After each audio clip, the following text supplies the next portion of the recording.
So, good evening, everyone. Welcome. Thank you for being here. Debit, I saw your question, and the answer is, to be honest, I really hate these intro themes. It annoys me. I always skip past them. So no, I'm not keen to have an intro theme. Yeah, guys, can everyone hear me all right? Is the audio coming through okay? Oh, yes, we are live. Okay. So, hey, welcome everyone. Look, this one was done. I literally decided to do this half an hour ago, and 25 minutes ago, I put this online. I advertised it um, simply because my discussion on Islamic deceit has been causing some reaction, and I felt that I needed to address this issue. Okay, so everything is running, everything is looking positive. So, welcome and thank you for being here. So, let me see. Right. So recently, I've been having a few discussions on Telegram. Oh, okay. You only heard me say about halfway of the intro. My bad. I will repeat. So welcome everyone. Thank you for being here. I only decided to do this 30 minutes ago. So 25 minutes ago, I posted this online. It's in reaction to especially my Telegram talks, which have been on a Telegram channel. I have posted the links elsewhere. And Michiel van der Vlies, yes, they lie about lying. It's compulsory to lie about the lying. It's just compulsory to lie. Debit, you asked me about do I want to do an intro? No, I don't. I really hate these long intros. No matter what video, no matter what, I just really don't like intro themes and tunes, and I just prefer. David Wood just he has this like 3 second thing. I can live with that, and then you start talking. That I just prefer. Just start. That's for me. So yeah. Besides, maybe one day when the channel gets big and there's budget for all of that, then we can talk. Not right now. Okay, so I've been having these Telegram talks in a Telegram channel, and you saw in the last video that I posted yesterday, I had a strong reaction from various Muslims who were very bluntly lying. Now, I want to have a discussion about lying, deception in Islam, which is a mandatory doctrine. It's obligatory. It's not optional. It is really, really sad that this is the case, but we have to acknowledge it. We have to accept that this is the case, and we need to deal with it rationally as adults. We have to factor this into our calculations. You may love dogs, but if a dog is rabid, it's going to bite you. You have to treat it with respect to the fact that this thing is not well and it can hurt you. Understand? So being compassionate is one thing, being naive is another. Okay, so Takia is term for Shia. Well, we're going to talk about that, Debit. Takia is term for Shia. All this time I've been saying to Sunni Abdul Shia instead of Mudarat. No, the Sunnis don't even use the term Mudarat. We're going to get into all of this, so let me cover this. I want to go through the various sources. I want to take you to the main sources that I know of. This is not to say these are the only sources available. These are the ones available to us that I know of right now. Typically, when I dig, I find more, but I'm digging so many holes in so many places, I can only dig so far in one particular hole. So take this as an invitation for you guys to look deeper, to search, okay? I will provide links to all of these things. Archive.org is always going to be one of your best friends when looking for resources in Islam. On that score, let me check if there's any questions, and then I will start. And Zahar, thank you very much. I really am very grateful. Thank you for the donation. I do appreciate it. And let me see. Okay, so right, I hope you guys have your bacon, and which is inoculation. I mean, just like apparently there's the inoculations for various diseases. We're gonna need bacon for this. Lots of bacon. I'll take extra bacon. Uh, yeah, sorry guys about the ads, but I do need to make some income. So, okay, now let David. So the question is here: how are Muslims even okay with lying? Because they don't perceive it as lying. They don't understand Islamic morality is not Christian morality. These are two opposite and often contradictory forms of seeing the world. These are two separate worldviews. They do not see the world. Their civilization is different to yours. When they live in your culture, obviously, when in Rome, do as the Romans do. But if you hate the Romans, well, don't let them know that you're undermining them. I've said this before, and this is something that is very little known. There are things that I know about Islam that I think is generally I would assume are not well known, except by myself. Um, in the West, we say the enemy of my enemy is my friend. Fine. In Islam, there is a saying, do not let your enemy know he is your enemy. Understand? So you deceive your enemy into being complacent. So understand, do not let your enemy know he is your enemy. So they're not going to tell you. Well, so they have a different set of morals. They view the world differently, and you are the enemy, right? Islam views the rest of the world as the enemy, and they need to defeat you ultimately because you're worshipping the religion of Satan, the Din al-Batil, and they need to make Islam supreme, right? The Sharia has to cover the world. Now, don't tell me the Abduls copied the art of war from Sun Tzu. Now, they have their own format. There is a book by a Brigadier S.K. Malik called The Quranic Concept of War, which is the equivalent of the Sun Tzu text, The Art of War. Okay, Brigadier S.K. Malik was Brigadier of the Pakistani Armed Forces. The book has a foreword by two people, one of whom was the ex-president of Pakistan, which gives the book the weight of governmental authority. Understand? So yes, I would say that they certainly take from that. Now, okay, let me start here before I get to, okay, so David says, I mentioned in Iran global jihad. If you read the Iranian constitution, in the opening preamble and in another section, it states bluntly that the Iranian Revolution must be exported worldwide, and that the job of these Iranian National Revolutionary Guard is to export the Islamic Revolution worldwide. So, but that's a side topic, so let me get to this. There are numerous Islamic doctrines of deceit. I don't think this list is all of them. I don't think this is what we would call a definitive list. Okay, I'm just going to move myself to the top right for the moment. So these are some of the Islamic doctrines of deceit. Now, taqiyya, Muslims will tell you, is Shia. Okay, Shi'i or what Shiite or however you want to pronounce that, right? Technically, yes, right? Because the Sunnis were killing the minority Shia, and the Shia had to somehow make sure that they were saved from being killed by the Sunnis. And they developed this doctrine of taqiyya, right, which is known as calculated deceit, a tactical deception. Okay, so tactical, calculated deceit. Okay, for the purposes of spreading Islam. Now, there are two forms of taqiyya. One is obviously to save your own life, and the other is for the purposes of spreading Islam. So there are at least two forms that I'm aware of taqiyya. Now, again, look this up. If more of you start to do a little bit of research, you're going to find more details and fill in blanks that I've missed. I cannot see everything. I don't have time to examine everything. However, technically, the name for taqiyya in Sunni Islam is mudarat. However, the Islamic scholars, the Sunni Islamic scholars, most certainly use the word taqiyya or variations of taqiyya, tuqiyya, and so on. They use the term, and it's commonly used in Sunni Islam. So they don't use mudarat. It almost doesn't appear anywhere. Okay, so that's more just a technicality that it's mudarat. Now, what is interesting is that Sunni comes from Sunnah. So these are Muslims who follow the Sunnah. It doesn't say Quranis, it says Sunnis. And it's very interesting that Sunni Muslims, the moment you bring up the Sunni and it's embarrassing to them, will throw the Sunnah straight under the bus.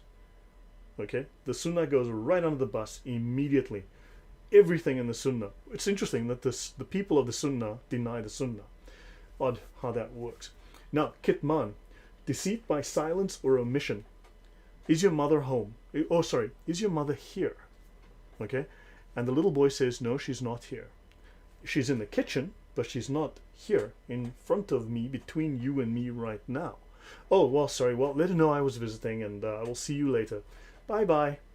Okay, because the mother's not here. So that's telling in Islam a white lie. Okay, it is, we'll get into the details. I will discuss that. Now, lying by omission, leaving out critical facts, right? So deceit by silence, deceit by leaving out critical facts, omission, right? Now, for instance, one example that is very common within Islam, Muslim apologists will quote a fragment of the verse 532 that if anyone kills, it shall be as if he had killed all mankind, while neglecting to mention that this verse specifically says it was decreed for the Israelis, it was decreed for the people of Israel, for the Jews.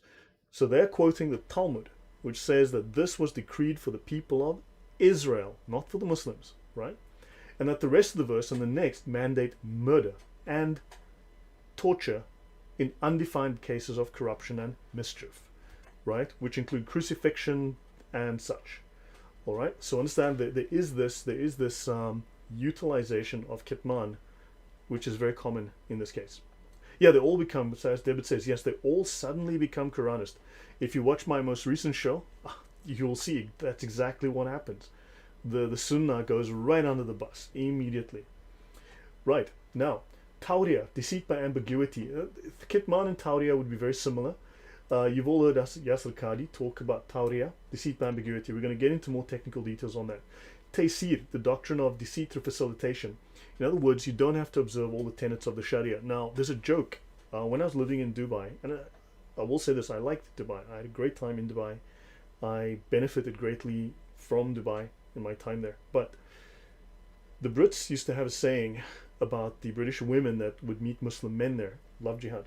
And they would say MMD, which meant my Muhammad's different. They would joke, the British men would all joke that all the British women would always say, but my Muhammad's different, until they got married, and then suddenly the hammer came down. All right? So this is because they weren't following all the tenets of the Sharia until the time for games stopped. And then once they got into the family, right, then, as I said, the hammer comes down and the rules are strictly enforced. So that is Taysir. Darura, very, very similar, okay? But now the main form of deceit in Islam, where the most, as far as I can tell, the most detail and attention is paid, where the most literature is written, because Hiyal was defined by, in literature, already, the techniques of Hiyal was defined in literature by 805 already, by the early 9th century. So it is the main form of deceit within Islam. These are not all the methods of deceit. The method of debate is based on a form of rhetoric which is also used to deceive called adab al-jadal. I've discussed that in the past. This is all part of hiyal, which is a stratagem of war, and it's an artifice, tricks, deceptions used to persuade, deceptions used to win an argument, right? Deceptions used to convince, not to find truth. There is no point in which their methods of debate, their methods of discussion are utilized to find truth. They're designed to win. So hopefully that clarifies, and I'm going to get into some other things now. What I'm going to show you, so let's have a look here. In that, deception is used for the purposes of warfare. Let me go here. Not there. Sorry, I need to go here. So what I have here is this. Notice this is Ibn Taymiyyah, the very first of the Sheikh al-Islam, right? So you have Muhammad. Under Muhammad is Al-Ghazali, the #1 scholar in Islam after Muhammad himself. Then you have the 4 Imams, right? The Mujtahids Mutlaq, Hanafi, Hanbali, Shafi, Maliki, of the 4 schools of fiqh. Then you have Ibn Taymiyyah and the other Sheikh al-Islam. He was the first one. Notice he calls taqiyya calculated deception. Okay? So Ibn Taymiyyah himself, and calculated deception. And it is a stratagem of war because it is part of the religious and moral doctrine of jihad. Understand? They're at war. And this is important to note, that lying and deception is a specific part of the Islamic warfare doctrine, and keep this in mind because it is going to be important. Right, now, any questions before I go on? Let me see if there's any things. Breaking oaths between others. Yes, certainly breaking oaths. Now, hiyal is the strategy that allows you to break oaths, okay? Hiyal is contortion, contrivance, devices, subterfuge, legalistic trickery. It allows the breaking of oaths, promises, contracts, and any Sharia law. Okay? So it is artifice. Look up the word artifice. It is a tool designed to deceive. This is artifice. Now, I'm going to go to, this is called the revival of religion sciences, or the revival of the religious sciences, called the Ihya Ulum al-Din. Okay? There are 4 volumes by Hamid al-Ghazali, the #1 scholar in Islam after Muhammad himself. Okay? I have clipped these from Google Books. I'm going to send you guys the link again. I'm going to drop this in the chat right now. Okay. So that is the link to it. And also this is in my OneNote database. I'm going to send you my OneNote database link now as well. Oh, that was the OneNote database link that I'm using. And look in the section on sacred lying. And here is the link to, oh, okay. No, check in the description, please, for the link to the Ihya Ulum al Din, as I have it there in Google Books. Okay, please look in the description so that you can see exactly what I'm referring to, and everything you need is in the description. Okay, now volume 3 of the Ihya Ulum al Din discusses permissible lying and obligatory lying. Okay, I'm going to go. Okay, so what I'm going to do is I'm going to bring this up first. I'm going to bring up this. Let me start here. Right. These are all relevant. We're going to see how this is. This is the tafsir of Quran verse 328. Of course, this I believe is Ibn Kathir. And we all know this. Al-Bukhari recorded, Sahih Bukhari, who becomes Da'if Bukhari the moment you mention him, right? We smile in the face of some people, although in our hearts we curse them, right? We smile in the face of some people, although in our hearts we curse them, right? And it says here, the taqiyya, tuqiyya, it says here, but it's taqiyya, these are Sunnis, is allowed until the day of resurrection. So taqiyya is allowed until the day of resurrection, permanently, till the end of times, okay? So make a note of that, this is important. Right, Ihya Ulum al Din, I've now looked it up here. The Ihya Ulum al Din, what is it and why is it important? Why are we going to refer to it? Okay, so what we can learn about the Ihya Ulum al Din is, it says here, the revival of the religious sciences is regarded widely as the greatest work of Muslim spirituality and is perhaps the most read work in the Muslim world after the Quran. So in other words, this is one of the very greatest scholars Islam has ever produced, the number one scholar after Muhammad himself, and he wrote a book that is the most popular book in Islam after the Quran. Now we'll know immediately from Muslims that A, he wasn't a real Muslim, and he was a deviant, and this book obviously isn't relevant, it's not Islamic. It's obviously written by a Buddhist, and it's about bicycle parts. But that's just how they roll. Okay, so it's widely regarded as the greatest work after the Quran itself. It is the most popular, most read work on Islamic spirituality, and it explains, so it's divided into 4 parts with 10 chapters, the knowledge and requirements of the faith, and so on and so on and so on. What does Wikipedia tell us about this? Well, Wikipedia tells us it is regarded as one of his chief works and a classic introduction to the pious Muslim's way to Allah. But it also speaks about attaining the higher stages of Sufism. And Muslims are very keen to tell us that Sufis are deviants. But notice, the greatest scholar in Islam who wrote the most read book after the Quran was a Sufi. Interesting stuff. Okay. And let's continue. So, it is perhaps the most influential work on ethics in Islamic history. It became the most frequently read Islamic book after the Quran and the Hadith. Okay, still close enough. Okay. And Nawawi, one of the major scholars, one of the Sheikh al-Islam, stated, were the books of Islam all to be lost, except only the Ihya, it would suffice to replace them all. So, there we go. So this book clearly has some level of relevance to Islam. The revival of the religious sciences, and it says here, it is the most famous work of Imam al-Ghazali, one of the most famous and widespread Islamic books, deals with faith and works, and so blah, blah, blah, blah, blah. So the book is relevant to Islam. It is important. That's why I picked it. Okay? So now, Bible verses about lying. So I'm going to skip this one because the Bible is very clear. If you look at the 10 commandments, the 8th commandment, depending on how you write the list, says thou shalt not bear false witness. Okay? Speak no guile. That word guile, we're going to see that in the Islamic writings. From lying lips and a deceitful tongue, deliver my soul. Lying lips are an abomination to the Lord. Okay, backbiting, we're going to come across backbiting. Deceit, we're going to come across deceit. But we know it is biblically because God is truth. God is logos. God cannot lie. Therefore, lying is an abomination unto God. However, we're going to see how this now works out in Islam. Now, of course, within the 10 commandments, we have, you shall not bear false witness. Okay, so Exodus 20, verse 16. Okay, now that I think we've got this out the way, I'm going to minimize that and we're going to start here. Let me get my water. Okay, any questions so far before I go on? I've laid the groundwork here. Mary Alex says, it's bizarre how Sufis are the least mentioned in Islam. There's a reason for that. They're the most important in Islam, and they hide them for a reason.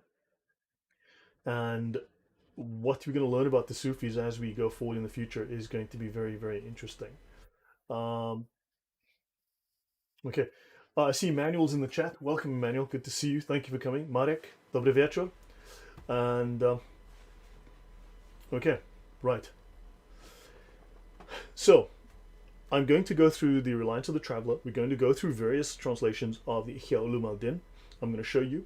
I have here the, if we go here, this is one version, okay? This is Ghazali's Ihya Ulum al-Din. Now, it states here in the introduction to the Ihya Ulum al-Din, it states here, sorry, let me just, you'll see here it states, Imam Abu Hamid al-Ghazali is unquestionably the greatest theologian of Islam.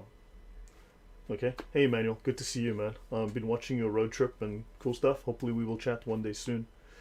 So, Imam Abu Hamid al-Ghazali is unquestionably the greatest theologian of Islam. And I've made this claim, Muslims make this claim, so I'm not making it up. Okay, he's one of its noblest and most original thinkers, right? And so he writes this book, and we're going to have a look here. Okay, this book deals with worship and divine service, called The Revival of Religious Learnings, Revival of the Religious Sciences, archive.org. Okay, archive.org. So I'm just going to type it in here, https, I'm assuming, archive.org. That's where you're going to find a bunch of stuff that is very relevant to what we're doing here. So, okay, we're going to be using volume 3, which is the relevant one for us here on this issue. But I'm going to go to my notes here. Now, if you go into, I've given you guys the notes to my OneNote database. Okay, I will link it now once more and then I'll jump in. Okay, so this is my OneNote database. Look it up, follow along. Okay, everything I'm using is going to be there for you to look at. I provide all my notes, research it, tell me I'm wrong. Okay, exposition of allowable lies. It should be known that telling lies is not unlawful. Okay, telling lies is not unlawful, so it's okay. Christianity, biblically, telling lies is an abomination to God. Okay, now we are not perfect, we lie. We are all sinners, we tell lies. But in Islam, telling lies is not unlawful. What they state is, what is wrong with lying is the harm that it causes to the person being lied to.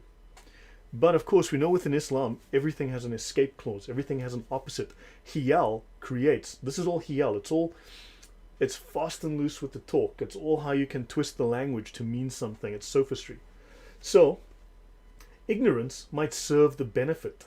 And since ignorance is caused by telling lies, it then might be allowable, if not obligatory, to lie. Okay? So, someone's ignorance, like you as the kafir, it might serve the Muslim's interest to keep you ignorant, right? Which serves their benefit. And since this is caused by telling lies, it is then obligatory for them to lie to you. Telling lies, in some cases, is better than telling the truth. So telling lies can be better than telling the truth. Any comments on that? So let me continue. Okay, so understand, so it starts off with a very fascinating set of moral concepts that go contrary to Western concepts. Kafir Linda Clark, yes, 1400 years of deceit. How do you change that? You don't. You don't. You bring it into the light. You drag it kicking and screaming into the light. You give them nowhere to hide. The Quran, they can go in circles. As someone very wisely said on my channel, I can't remember the name, but there was a comment today. Someone said, look, Satan is the father of lies. And definitely the father of Islam. Jesus says Satan is the father of lies. John 8, verse 44. That is true. Okay, so someone said on my channel, Hamza refuted again because of the previous show that I did. Because when you give Hamza the Quran, he'll say, but the Hadith. And when you show him the Hadith, he'll say, but the Quran. Understand? They will go in circles. When you show them Quran verse A, they'll tell you, but Quran verse B. When you tell them Quran verse C, they'll say, but Quran verse D. They will go in circles because the Quran is totally contradictory. Okay? So understand, you cannot beat them doing the Quran and Hadith. And when you show them the Hadith, they'll all suddenly become Quranists. You know this. The Sharia, okay?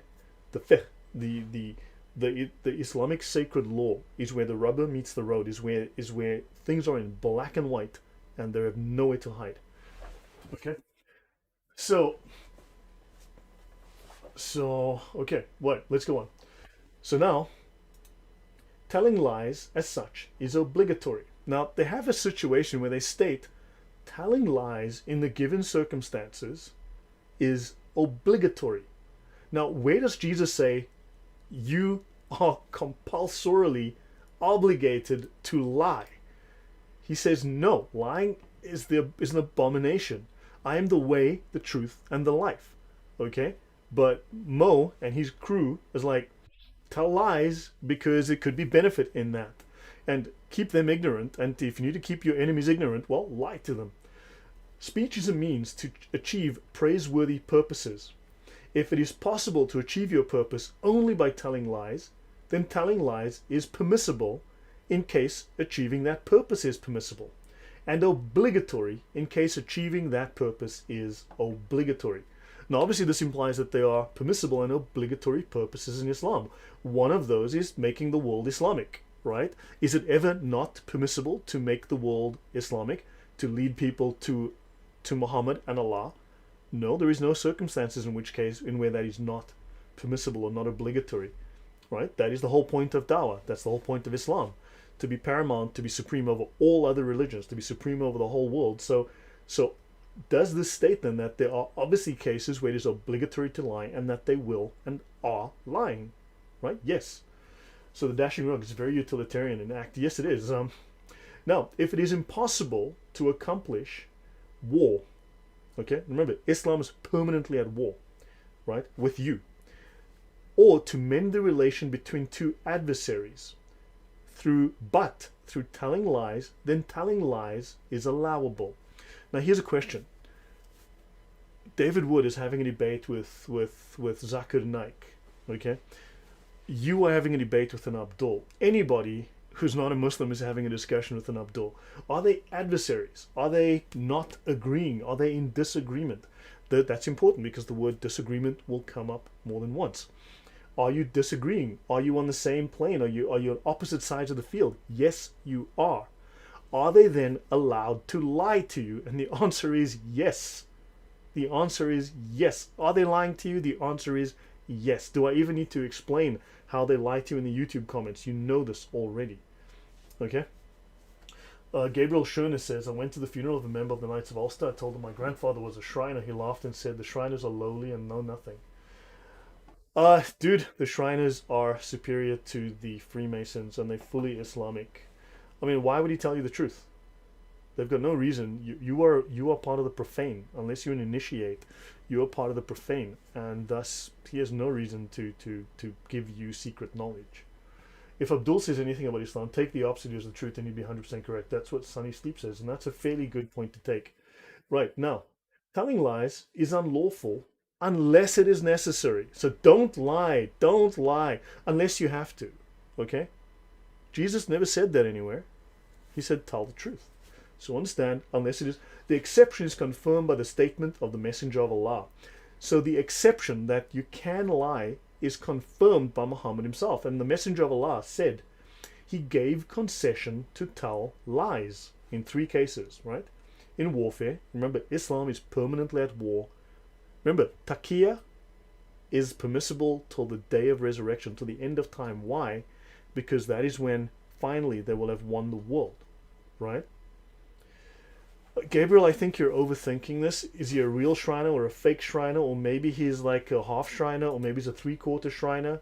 Maybe he didn't pay his dues and they left him out like a few notes that, didn't have all the pages because he didn't pay $10, he paid $9. Dude, you're overthinking it.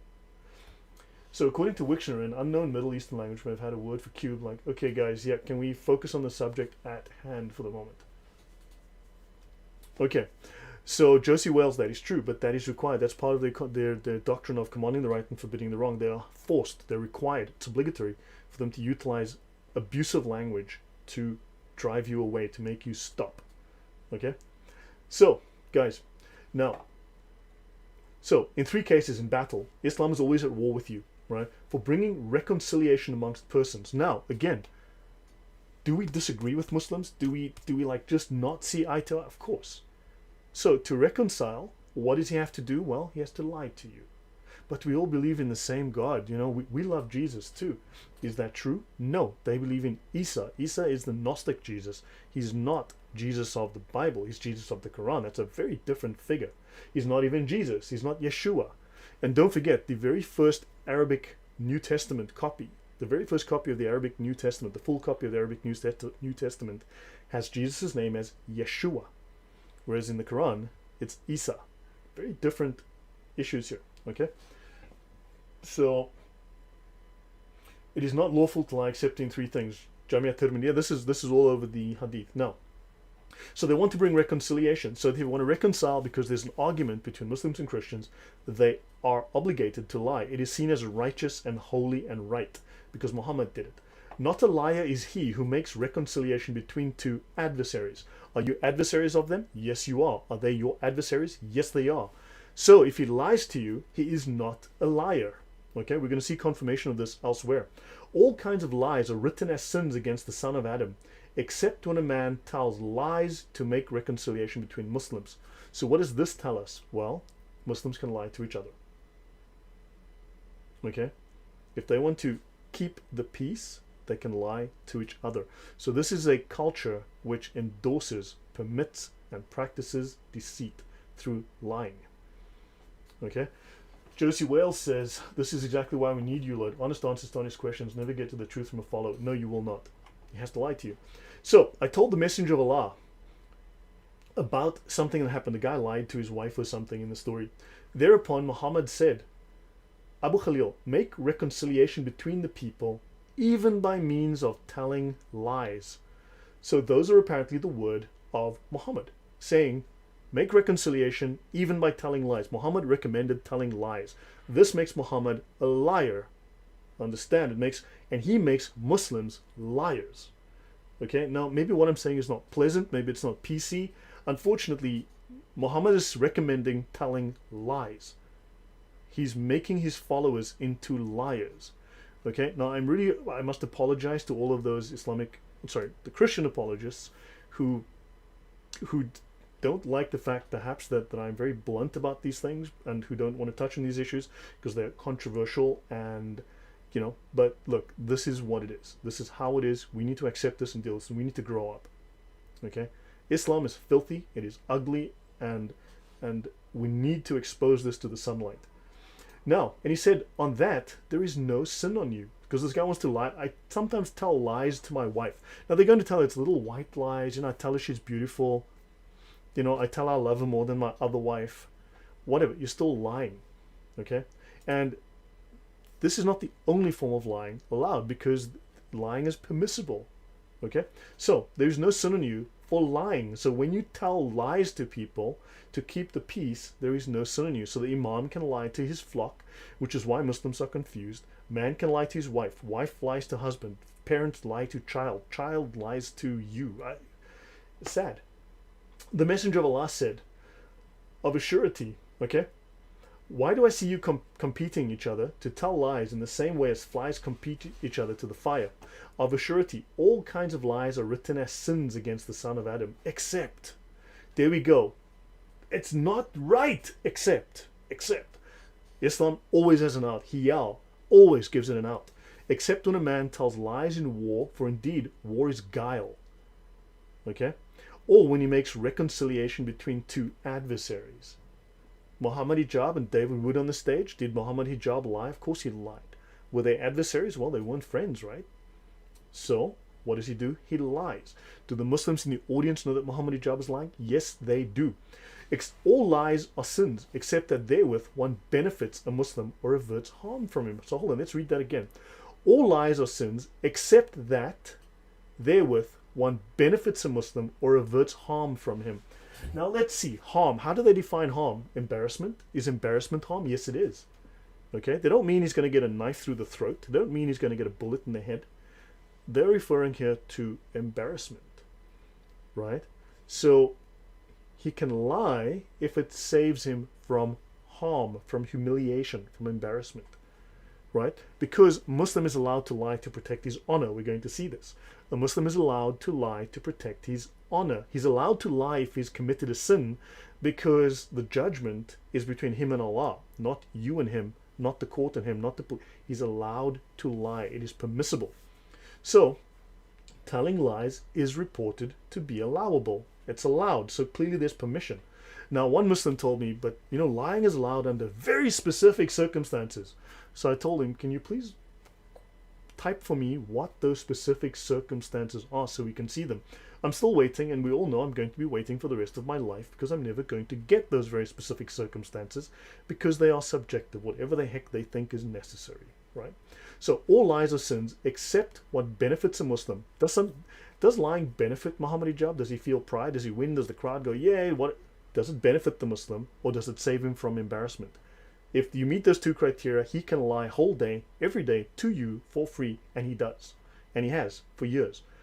Now, evil doing he has committed in what is between him and Allah. So, now they mention here of someone who does something wrong, okay? And they speak of the evil doing that he has committed in what is between him and Allah Almighty, in which case he has the right to deny it. So someone is caught doing something wrong. He can deny it. He's allowed to deny it, because the judgment is between him and Allah. And he can say, I have never committed adultery or theft. The Messenger of Allah said, if one commits anything of those dirty and shameful things, he should screen himself with the screen of Allah Almighty, because to disclose a shameful deed is itself a shameful deed.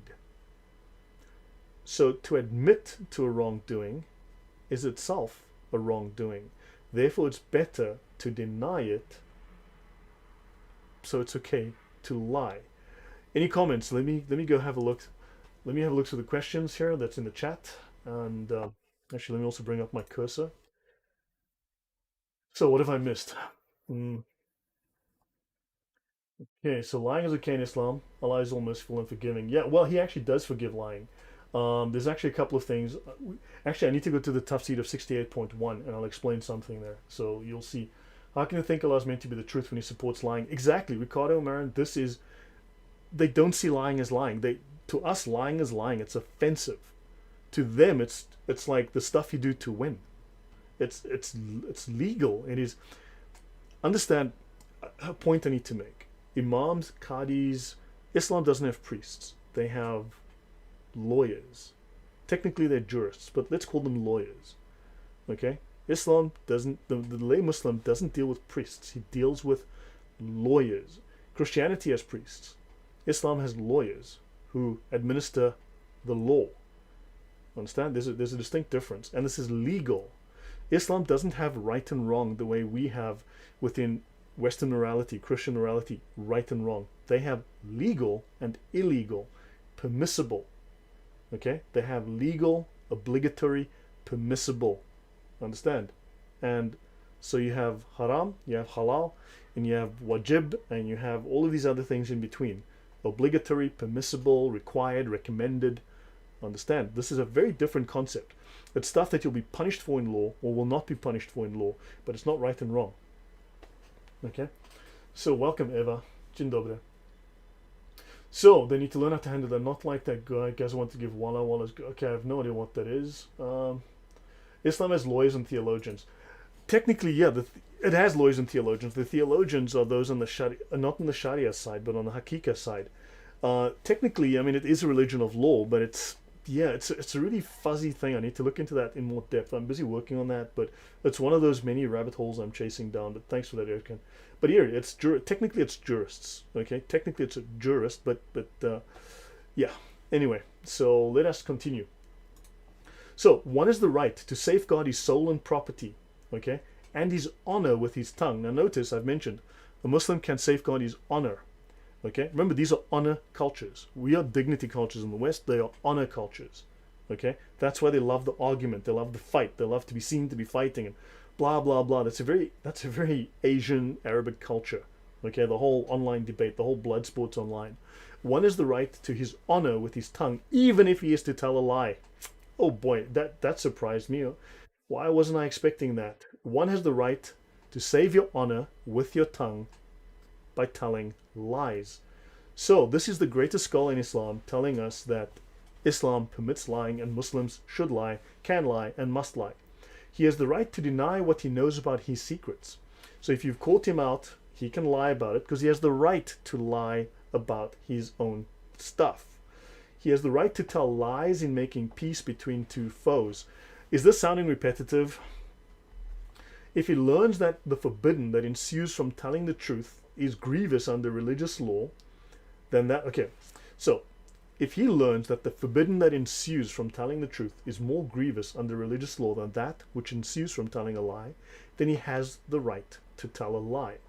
So if he tells the truth and it's going to bring harm or it's going to violate the Sharia, right? It's going to violate Islamic law, the sacred Islamic law, and the truth will create more harm than would a lie, then he has the right. In fact, he's obligated to lie to you, lie to you, lie to me, lie to your mother, okay? Lie to everybody, lie to Jay Smith, lie to David Wood, lie to Sam Shamoon, lie to Adam Seeker, lie to everybody, okay? And notice we have here exposition of avoidance of telling lies by way of implicit references. Now, isn't that just a wonderful set of waffly words that's just a bunch of euphemisms strung together? Basically, lying by implication, lying by omission, tawriya, darura, taysir. Okay, tawriya. We discussed that earlier. Okay, so this is a different format of lying. Juliet Abrams says, Brother Lloyd, Surah Nur says otherwise about lying. The curse of Allah be on him if he's one of the liars. So, are you a Muslim, Juliet? The answer is no. Should they be lying to Muslims? Technically, no. Can they lie to Muslims? Of course they can. So, lying for various... How do you sort through this mess, Juliet? So the Quran says a lot of things. The Quran says plenty of things. Do they listen to the Quran? Where are the 5 daily prayers in the Quran? It's not in the Quran. They do that. Where's the Shahada? In those words. Here's a wonderful thing to use on Muslims. Where does the Shahada, the full Shahada, appear in the Quran? In those words. I want to see it in those words. It's not there. There is no full Shahada in the Quran. Do they still say it? Because it's not in the Quran. Because all these sudden Quranists are like, oh, only the Quran. And so, okay, so show me. And then suddenly, you know, they'll have to lie to you. They're forced to. Ricardo Martin. Waterfish. Waterfish. Did I miss something? Josie Whale says, it is permissible for a follower of the Islamic ideology to lie, to perjure themselves in court under oath. Of course, Josie Whale's like, hello, is it even a question? Right, they lie to Muslims, but less often they lie to us. Now, they do lie to Muslims. Look, in fact, if you read through it, it states it's legal to lie to Muslims. So given the right circumstances, there are rules where technically you shouldn't, and rules where technically you should. Yeah, I know, Julie Tabram, I know you're not a Muslim, understand? But remember, you're a kafir. You're the worst of beasts, right? They are the best of creation. You are the worst of beasts. So you are the dirt under their shoe, okay? Can they lie to the dirt under their shoe? Of course they can, right? Were the Islamic empires advanced? No, they stole stuff, dude. They're like the Borg. They came into your country, stole your stuff, sucked the money out, then they collapsed, then they went to the next country, sucked the money out, stole the technology, and then they collapsed, and so on, right? Dixit, Saha, welcome. Okay, so this is from a different copy of the Ihya Ulum al-Din, okay? Different version. There's multiple translations you can find online, okay? In this one, let's have a look at this one. This one is going to repeat a section from the previous one, but it's going to be in slightly different words, okay? Boston Red Sox says, Waterfish, welcome. Good to see you. Boston Red Sox says, Lloyd, when I pressure Mohammedoids to talk about Sharia, they do the Quran and Hadith talk, and of course they will. The Sharia is a secret. Understand? It's a secret they cannot reveal. It reveals the weaknesses and the secrets of the Muslims. It will be treason. It is treason against the nation of Islam to reveal this knowledge. Okay? They cannot. They're forced to hide it. So many apologists seem to think that Islam must be true because they were advanced. Look, dude, I will tell you that the two main issues that undermine Islamic confidence in Islam is, one, the immorality of Muhammad. Okay? So the main issue that affects the doubt of Muslims is the lack of Muhammad's morality. So the exposure of Muhammad's immorality really bothers them. And the second is the failure of Islamic cultures today, Islamic countries versus Western countries, the backwardness of Islamic countries today versus Western countries, Islamic countries versus Western countries. This is a big problem for them because Islam should have made them superior. Okay, so those are two issues you need to focus on if you want to undermine their confidence. Juliet says, I mentioned this verse as Dawah Ganders throw it at us when they tell them about lying. Yeah, they don't do scholars. What is the best response for them? Boston, look, they're lying to you. At some point, they just lie. I mean, what can you do? They're going to lie and lie and lie, right? You are not going to convince them. You need to convince the audience that's paying attention, the people behind them. They are commanding the right and forbidding the wrong, because it says the son of Adam. When they speak of the son of Adam, they're not necessarily referring to you because you're the dirt under their shoe, right? You're the worst of beasts. But the words of a Muslim count against him and not for him unless he is commanding the right and forbidding the wrong, right? Enforcing the Sharia and preventing you from violating the Sharia. When he does so, he's allowed to lie to do so, all right? So therefore, he is earning reward in heaven. He's getting barakah, right? So they're going to lie. They're going to, and you're not going to convince him. He's not going to admit. Remember, we've just seen that to defend his honor, he's allowed to lie because he can't be seen to lose. It's an honor culture. They can't let you win, right? So he has to win. So therefore, that's just how it's going to be. There's nothing you can do about it. So how do Muslims even know it benefits them that they're obliged? So heavy English, fast speech, and low sound. Please close the microphone. Dawn of the Rainbow, I have no idea what that means. Is anyone having a problem with my audio? Is anyone having a problem with my audio? Well, he who commits fornication shall keep it secret with the secrecy of Allah. What happened to witnesses? Yeah.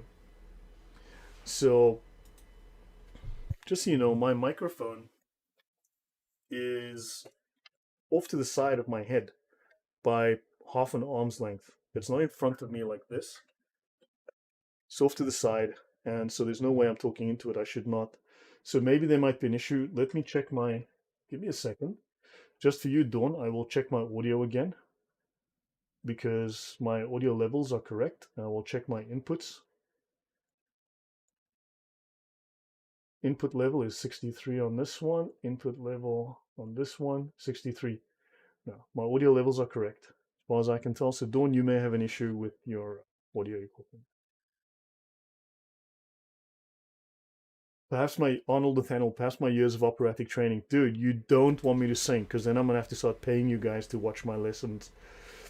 Okay, so let's finish with this and then move to some other sources and end off. All right.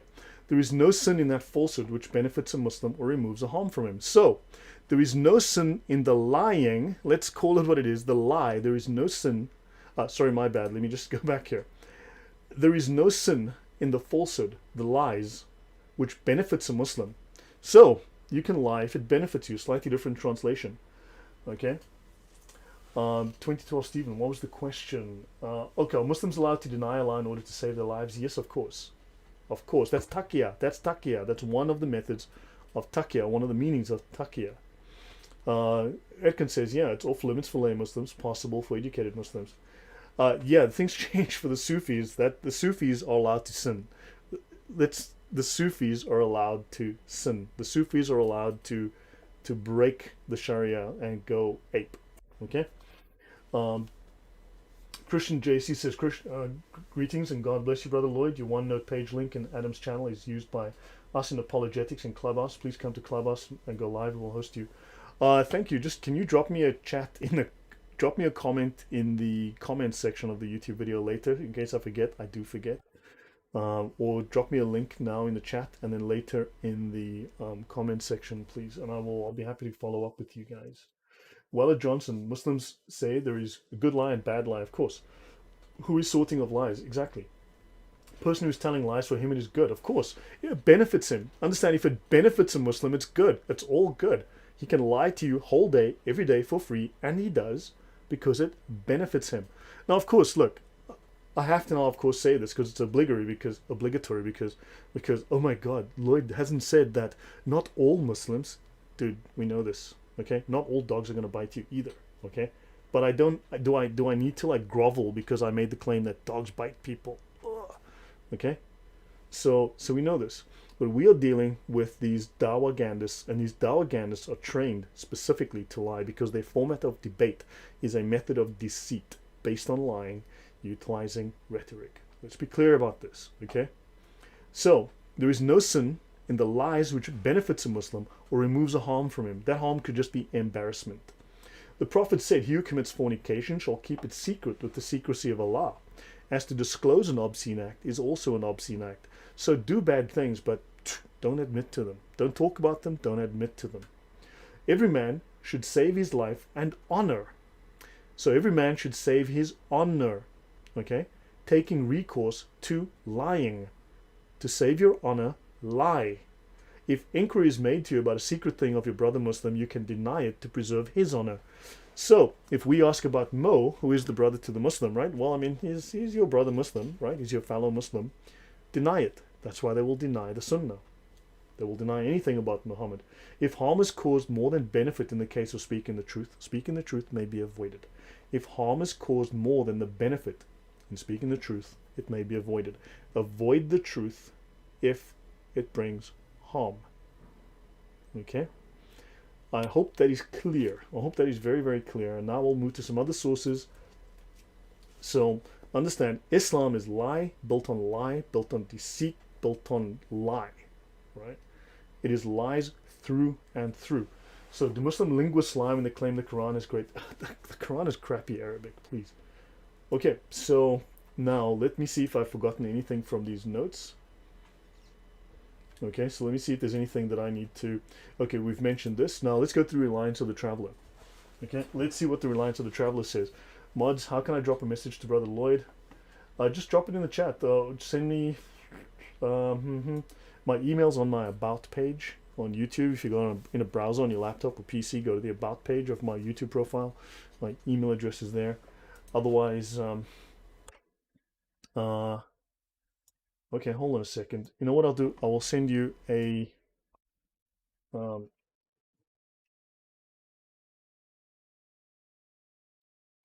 on. What I'm going to do is I'm going to send you an email address you can use to email me. Just give me 1 second, please. Okay, while that's happening.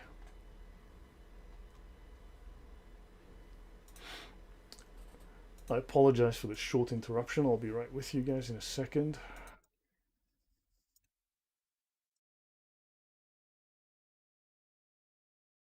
Okay, well, that's loading, so...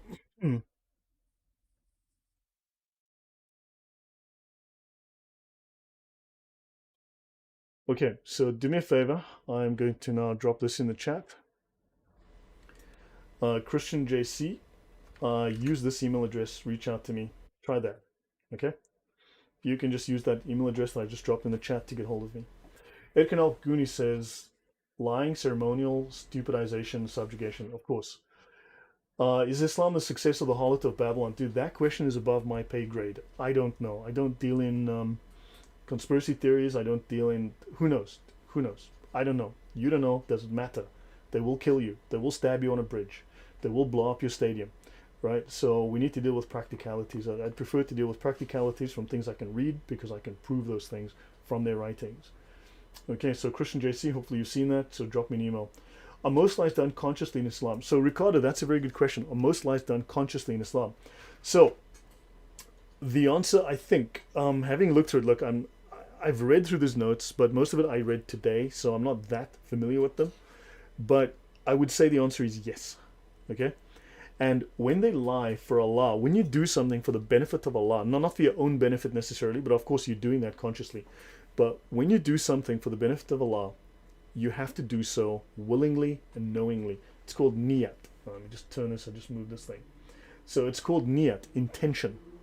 Okay? You have to do so for Allah to recognize the action. It must be done with intention. Intention to do so for the glorification of Allah.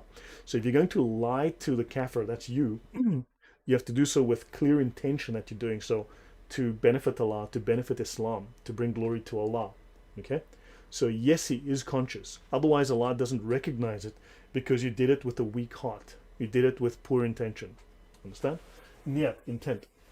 Ricardo Marin, such a crazy faith. Islam, look, I've stated this before, but most Christian apologists, okay, don't have a genuine understanding of Islam because they don't know the Sharia. They've never studied Islamic law. The Quran is the lowest level of knowledge in Islam. The reason that lay Muslims always insist upon the Quran and the Hadith is because this is what they have access to at their level. They're at the lowest level of knowledge. They're at the bottom. Okay, they scrape the bottom of the barrel. And if they're allowed access to a resource, it means that that resource is toilet paper. Okay, if a lay Muslim has access to a resource, it means that it is irrelevant. It's designed to keep him happy and stupid.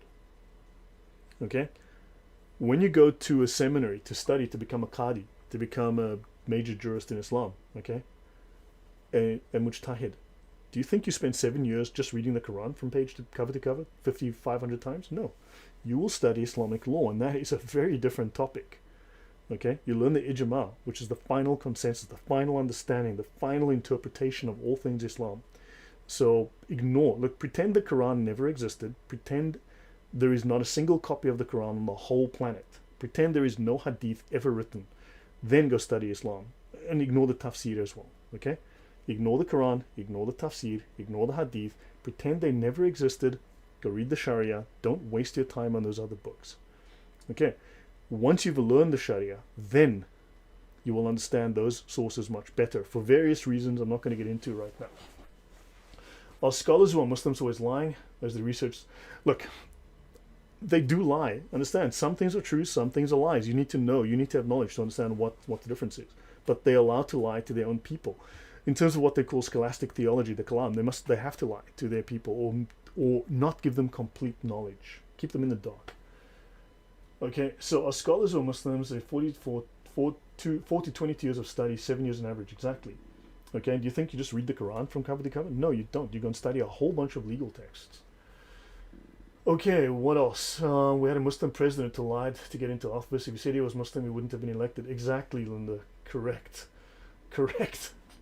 Okay, now, guys, it is not permissible giving directions to someone who wants to do wrong. Okay, giving assistance, giving help. No. Okay, it is not permissible to give directions and the like to someone intending to perpetrate a sin. Well, when I say, hey, Mr. Muslim, please help me with this Sharia thing, can you show me the laws for? What book is the one that has the law for A or B or C? He cannot help me because I am not intending to benefit Islam. I'm intending to perpetrate a sin. I'm intending to undermine Islam, and therefore he's not allowed to help me or you. It is helping another to commit disobedience. I am committing disobedience. I am disobedient to Allah. Okay, I'm disobedient to Muhammad. Do not assist one another in sin and aggression. Awesome stuff. Okay, now the Sharia will quote the Quran. What is relevant, what is left, what is not abrogated in the Quran is in the Sharia. Okay, and when the Sharia quotes the Quran or Hadith, then those Hadith are valid. What it doesn't quote pretty much has been abrogated. You can toss it in the bin. Okay. Giving directions to wrongdoers includes showing the way to policemen and tyrants when they're going to commit injustice and corruption. Right? Like in Molenbeek, when for months, the Muslims hid those terrorists, okay, who shot up Paris in 2015. Well, they hid them because you don't show the way to policemen and tyrants. Committing the injustice of those innocent jihadis who were just doing Allah's will by murdering 86 people in the Bataclan. Then, teaching questions of sacred law to those learning it in bad faith. You are learning, and I'm teaching, the sacred law in bad faith, who do not want the knowledge to apply it in their lives, but attempting to destroy it. Understand? There's a very different view that we have versus what they have, and thus the Sharia must be kept secret from us, must be hidden from us. And comments, are there books in English available? Of course there are books in English. I mean, I'm reading it in English, Sergeant Grinch. I heard on DCCI channel, Juliet says, will surely reference it and share when I come across it all. The Syriac Aramaic of Islam is a good read. Okay, blah, blah. Reliance is a small book, and he's right. Reliance is a small book, but it's an incredibly relevant book, okay, because it contains a little bit of everything. No one single Sharia manual contains everything, but the Reliance has a little bit of everything and points you to where you can go for more information. It's very, very helpful in that way. It's a wonderful compendium, okay, summarizes so much. So Ibn Firman is lying out of his ass, Okay, he's truthful on some things. On some of his videos, I've learned a few things from him. There's a couple of things that he gives away that he doesn't realize when he thinks he's talking to Muslims on videos designed for Muslims, like teaching them, if you want to learn the fiqh, you must go to this book and that book and this book. Useful stuff, very useful. Did Muslims read the words of Lord Jesus Christ, who the devil is father? No, because they reject Jesus, they reject the Bible, they reject God. Okay, so moving on. Right, now, they cannot permit or authorize a person to do something that entails disobedience. For them to accept disobedience is itself disobedience. Therefore, they now need to do something about that against you. But let's look at the chapter within the Sharia, page 744 of the Reliance, section R, 8.2, called Permissible Lying. Okay, let's see what this Sharia, the world's most famous. Now, Muslims will go, but it's not the most famous. So, okay, which one is? Okay, which one is? If not this one, which one? They will never tell you. This one is. Okay? Now, he who settles disagreements between people to bring about good or says something commendable is not a liar. So in other words, if you settle a disagreement through lying, you're not a liar. Okay? Now, I did not hear Muhammad permit untruth except for three things. Muhammad did not allow lying except for when you lie to your wife in warfare, and we're permanently at war with those non-Muslims, and for settling disagreements. Now again, do we disagree with Muslims? Of course we disagree. Are they allowed to lie to us under those conditions? Of course they are. This is an explicit statement. Lying is permissible for given interests. Okay, lying is lawful. And it says that the best analysis, according to the Sharia manual, I have seen is by Imam Ghazali, who says, speaking is a means to achieve objectives. Objectives is something you have in warfare, right? When it is possible to achieve such an aim by lying, but not by telling the truth, it is permissible to lie if attaining the goal is permissible. When the purpose of lying is to circumvent someone who is preventing one from doing something permissible, and obligatory to lie if the goal is obligatory. So, I think they've just stated here that lying is obligatory. Now, let's continue. It is not unlawful to lie when any of these aims can be attained only through lying. I'll repeat that. It is not unlawful to lie when any of these aims can only be attained through lying. So can Muslims lie to you? Of course, yes. I think we've proved this over and over again. It is religiously, but, it is religiously more precautionary in all such cases to employ words that give a misleading impression, to deceive, to use more subtle deceit. In other words, they told, try not to lie if you can use subtle deceit, if you can use words that are misleading. Understand? So they will lie to you subtly, and they will lie to you brazenly and openly. Okay, any comments? What have I missed? And okay, so, and that's it. Now, the outward purport, the outward meaning of the words deceives the hearer. Okay?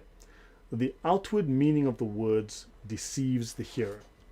So Muslims are allowed to, required to, is obligatory for them to deceive you.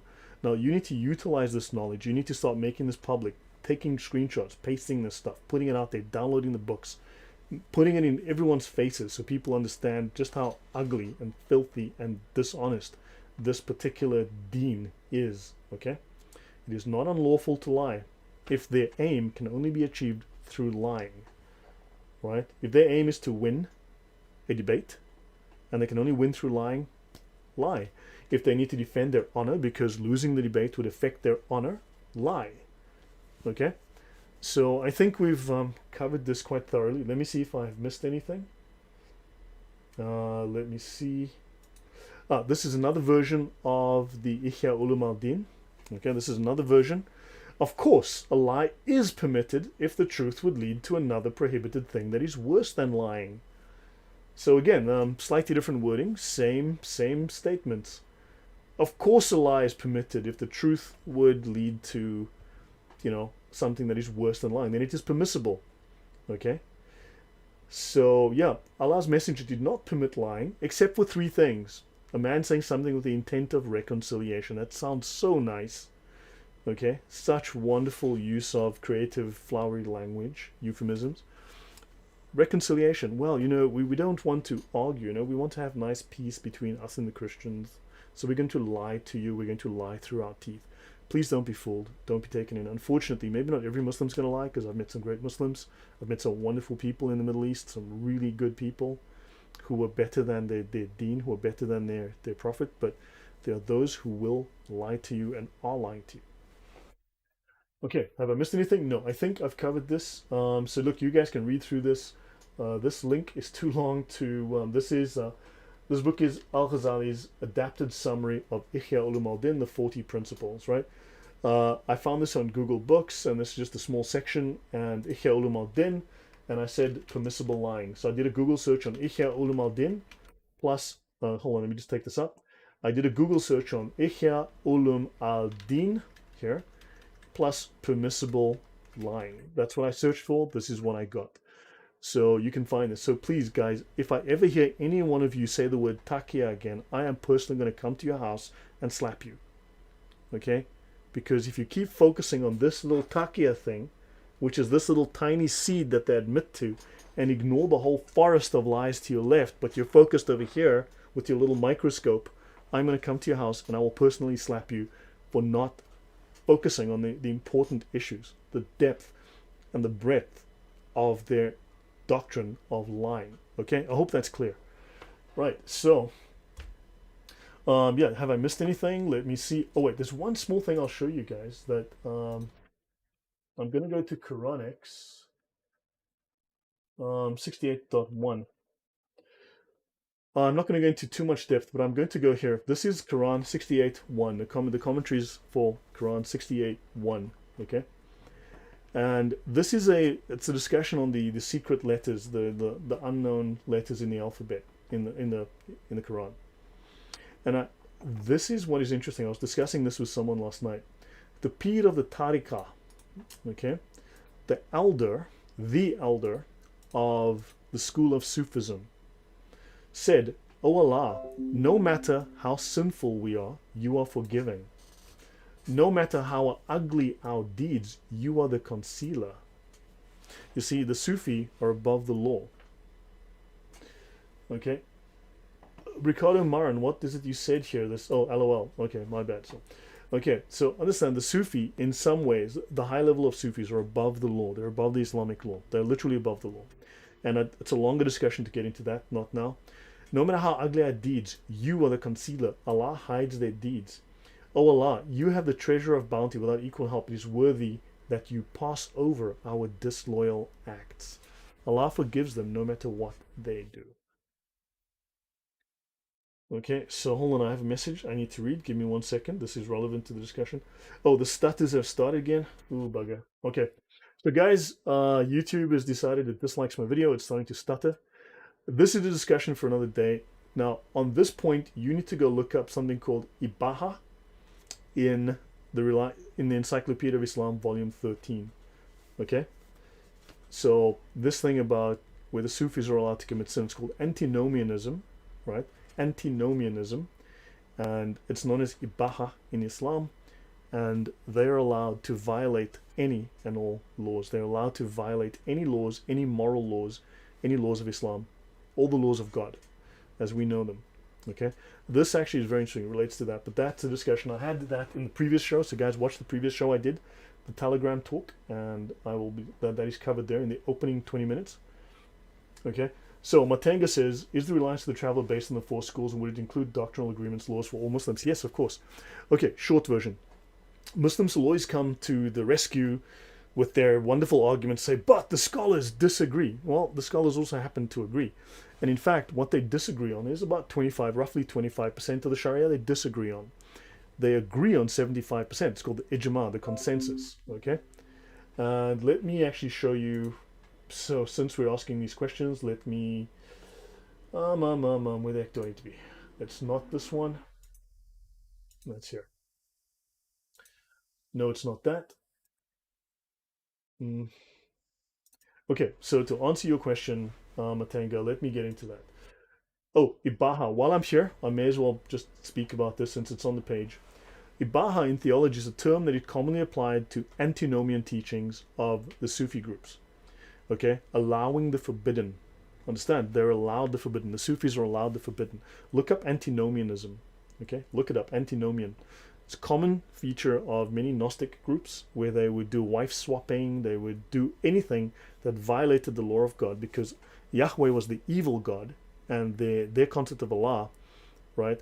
The Tawhid was the good God, and Yahweh was the evil satanic God, and therefore they had to violate, go against Yahweh, and do the opposite of whatever He commanded because that was good, and that's antinomianism, and it's allowed. The Sufis, certain Sufis, are allowed this. Okay, so many I've spoken to seem to think Sharia isn't bad, but in others, is there, dude? It's called a lie, Ricardo. I hope I've made it clear to you. They're lying to you. Get that through your head. They're all lying to you.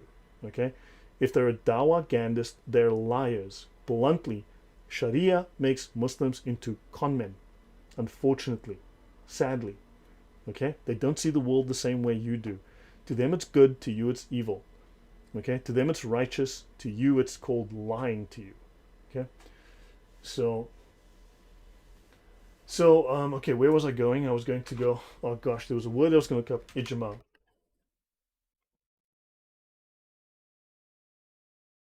So the ijma is a legal term. It falls under the law and jurisprudence, and we'll get to it in a second. Ijma is the most important of the, okay, in law it is the third, but in practice it is the most important of the sources of legal knowledge in Islam. It is the consensus of the scholars, because when Muslims go, but you must read the Quran, I just read the Quran. No, they don't. They absolutely don't, because the Shahada didn't come from the Quran. The 5 daily prayers didn't come from the Quran. Understand that if every Muslim is reading the Quran and interpreting it his own way, then you've got 1.4 billion different competing versions of Islam. Then they're all Protestants. They're all Martin Luther. Every single one of them. That would lead to chaos. Okay? So they have the ijma. 75% of the Sharia doctrine is identical. 25% differs. So for instance, one Muslim, from one school, he might pray, for argument's sake, he might pray with his hands up here. The other one prays with the hands down here. Does that affect Islam in any way? No, there's no bearing. It's entirely cosmetic. There's no relevance whatsoever. You've sent me on Skype how to shorten my Google Books URLs. Okay, thank you. That'll be very helpful. That's actually, yeah, I should go to one of the URL shorteners. I literally planned this half an hour before I did it. I mean, I literally broadcast this, and I was busy getting this together literally before the thing. I just kind of said, hey, let me do this. Thanks, Erkan, though.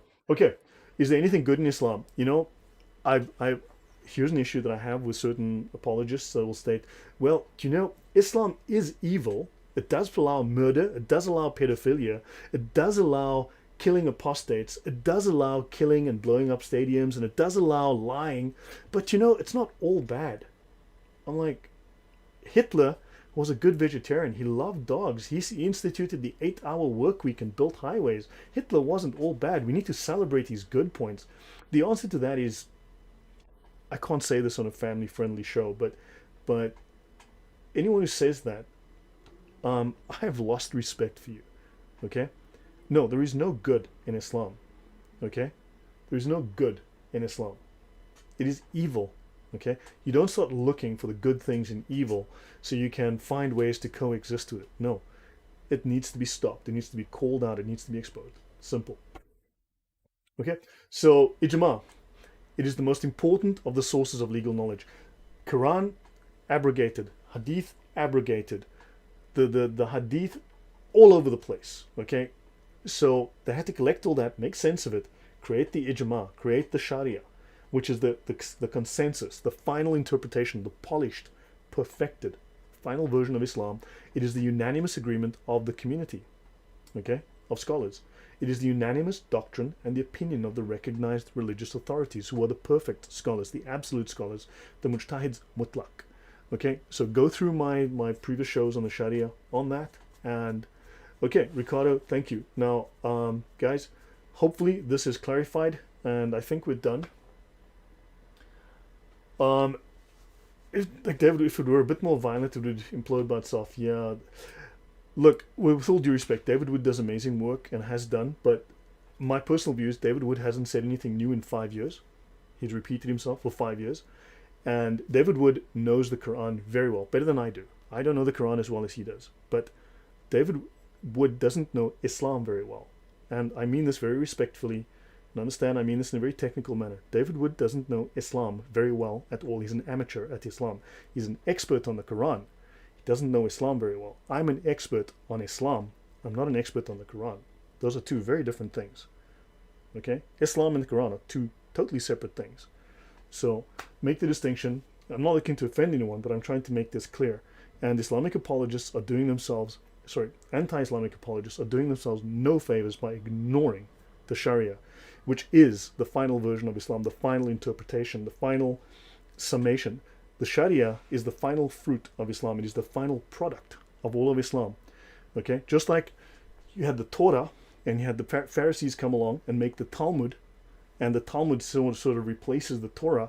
Exactly the same happened in Islam. You had the Quran, you had these hadith, and then you had these scholars come along, the Islamic Pharisees, and they made the Sharia, which is the Talmud of Islam. And they took the Quran and they threw it out the road. They threw it by the wayside. They dropped it in the bin, dumped it in the sewer, and they refer to the Sharia. The Quran may as well not exist. They will not miss it. If all the Qurans disappeared tomorrow, the scholars wouldn't even notice. Okay, so guys, Bob, welcome. So Hillslide, yeah, you came too late. So David Wood only knows Quran and Hadith. That's good, but he lacks what about Sharia, everything. Yes, David, this is true. It's not meant as an insult. I'm sorry, but this is also, I think, why many of these apologists look at me and go, "What the hell's that guy talking about? He doesn't know what he's talking about. He's not talking the Quran. He's not talking the Hadith. He obviously doesn't know Islam." And the correct answer to that is something I can't say live on air because it wouldn't be polite. So yeah, but fine and well. Okay, guys. So those are yeah, debit. Yeah, I can't tag you. Yeshua's Yahweh, thank you very much. So guys, I literally put this together half an hour before I came online. That's why I didn't put it up 3 hours before, a day before. I literally said, these things I'm seeing are annoying me right now. I want to do something because there's an itch I needed to scratch. So guys, let me call it. It's been longer than I've intended to go, and thank you very much.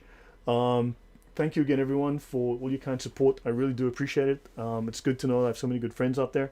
If you guys want me to do lectures, lessons, anything like that, thank you for rewatching. All notes in the description. Anything you need, drop in the chat. Guys, if you guys want lessons, if I'm supposed to put together some kind of curriculum, some kind of discussion, let me know. I can do a Zoom call, get a few of you on, and I can start teaching. You can ask questions or something. Or unless I just do live streams where I let you guys ask questions and try and take you through and show you how all this works. Okay? Because, yeah, it's bad enough I have to fight against Muslims who constantly disagree with, who deny their own stuff, but then we've got Christian apologists who also don't agree with this stuff and deny it. So yeah, it's all fun and games. But guys, I would love to be on David Wood's show or DCCI, but look, I've never spoken to David Wood, but I will tell you that a number of these apologists do know me. They've all,